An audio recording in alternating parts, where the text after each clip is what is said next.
गोल रोटियां। विपुल सुनंदा का छोटा बेटा है जिसे सुनंदा ने बड़े ही लाड़ प्यार से पाला है। सुनंदा के बड़े बेटे विराट की शादी प्रतिमा से हो जाती है और प्रतिमा सुनंदा का घर बड़े अच्छे से संभाल लेती है।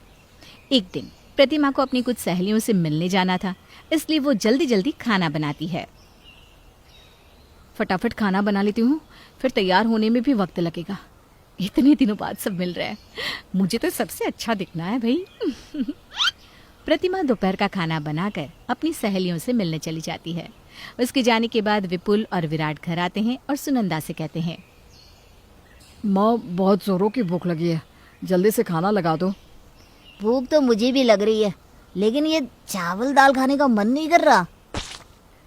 अभी ये खा ले, मेरा राजा बेटा है ना तू।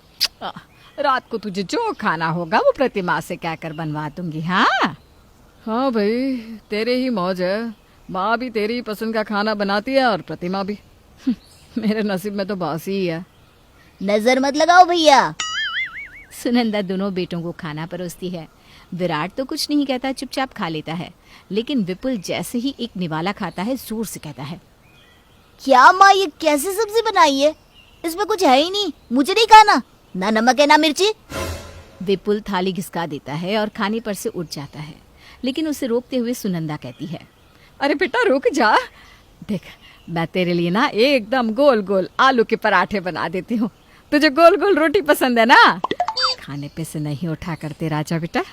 मैं तेरे लिए ऐसी लड़की लाऊंगी जो खाना एक नंबर बनाती होगी। लेकिन माँ पराठे एकदम गोल होने चाहिए। अरे हाँ, मुझे पता है मेरा बच्चा। सुनंदा गोल गोल पराठे बनाकर विपुल को देती है।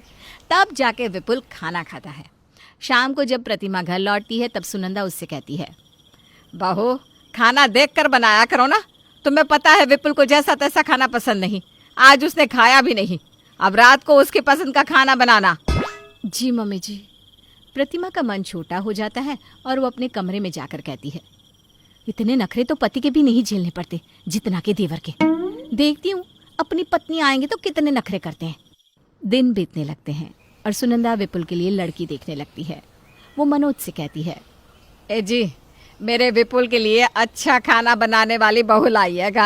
हाँ, कोशिश तो यही है, बाकी तो हम कौन सा किसी के अंदर झांक के देख सकते हैं। हाँ?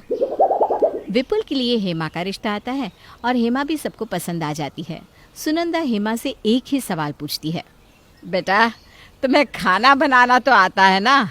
मेरे बेटे को जैसा तैसा खाना पसंद नहीं, वो खाने का बहुत शौकीन है।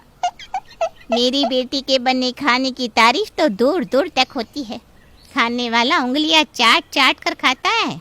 अरे बस, तो फिर हमें और कुछ नहीं चाहिए। शादी के ढोल बजवाइए जल्द से जल्द।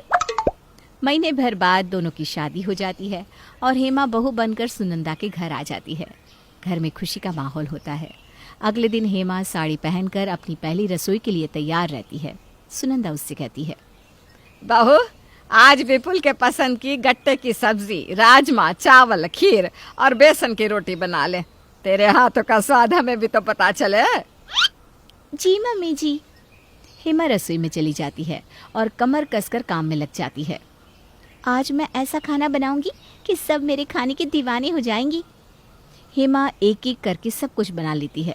इतनी देर में हेमा को अकेला काम करता देख प्रतिमा भी रसोई में आ जाती है और कहती है, हेमा रोटियां मैं बना लूंगी, तुम तब तक थोड़ा आराम कर लो, फिर सबका खाना लगा देना। तुम भी बहुत देर से खाना बनाने में लगी हो ना। थैंक यू भाभी, आपकी जैसी जेठानी तो नसीब से मिलती है। प्रतिमा रोटियां बना लेती है और हेमा सबको खाना लगा देती है। खाने की प्लेट देखकर विपुल की आंखें बड़ी बड़ी हो जाती है और वो कहता है, प्लेट तो बहुत अच्छे से सजा है और रोटियां एकदम गोल गोल जैसी मुझे पसंद है। अब खा के देखता हूँ खाना कैसा बना है। बहू को तो मैं चुन कर लाई हूँ, लाखों नहीं करोड़ों में एक है मेरी बहू। सभी खाना खाते हैं और तारीफ करते नहीं थकते। खाना खाकर तो मन खुश हो गया भाई आज। बहू सच में खाना बहुत स्वादिष्ट बना है, बिल्कुल जैसा मेरे विपुल को पसंद है। अब तो खुश है ना विपुल, गोल गोल रोटियां देखकर? हाँ माँ, गोल रोटी देखकर ही मेरा आधा लीटर खून ऐसे ही बढ़ जाता है और खाना भी बहुत अच्छा बना है। सब खा पीकर अपने अपने कमरे में चले जाते हैं और प्रतिमा हेमा को बताती है कि विपुल को गोल रोटियां ही पसंद है। हेमा मन ही मन सोचती है, ऐसा भला कौन ही करता है, रोटियां गोल ही होनी चाहिए, भले अच्छी से सिकी ना हो। अगले दिन सुनंदा हेमा को नाश्ता बनाने को कहती है। नाश्ते में नेहा रोटी और पनीर की सब्जी बनाकर सबको परोसती है।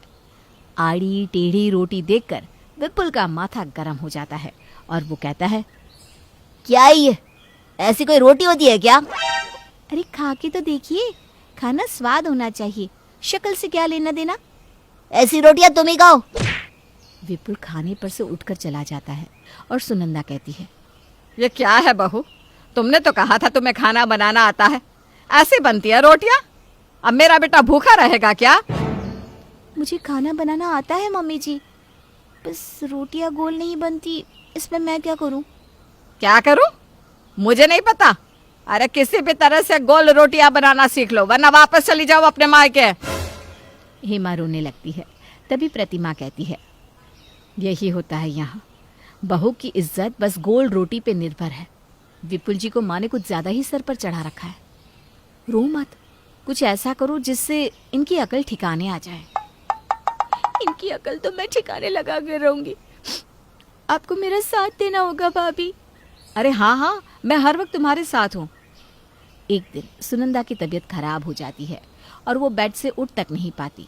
सारी जिम्मेदारियां प्रतिमा के सिर आ जाती है और वो बेचारी दिन भर खाना बनाती रहती है क्योंकि हेमा के हाथ की बनी रोटियां विपुल खाता नहीं। हेमा प्रतिमा से कहती है, भाभी आप कोई बहाना करके यहाँ से चली जाओ, फिर देखो क्या होता है। ठीक है। प्रतिमा कह देती है कि उसकी माँ की हालत बहुत खराब है और उसे जाना ही होगा।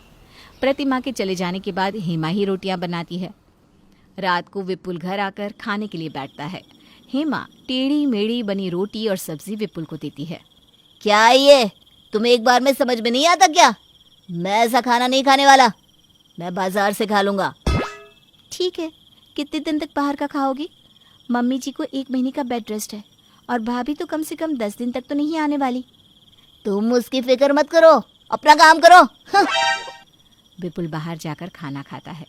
इसी तरह विपुल रोज 3 टाइम बाहर का खाना खाता है। एक रोज विपुल के पेट में बहुत भयंकर दर्द उठता है। दर्द के मारे वो जमीन पर लोटने लगता है।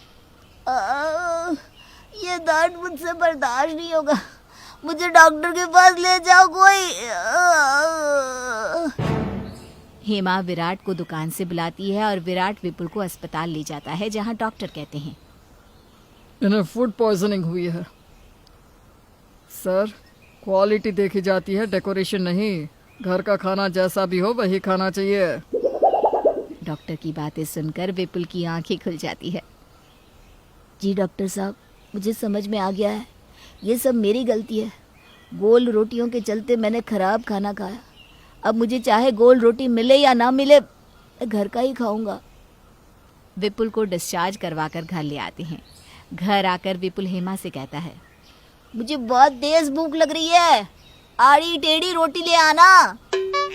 जी हाँ अभी लाई। और दोनों हंसने लगते हैं।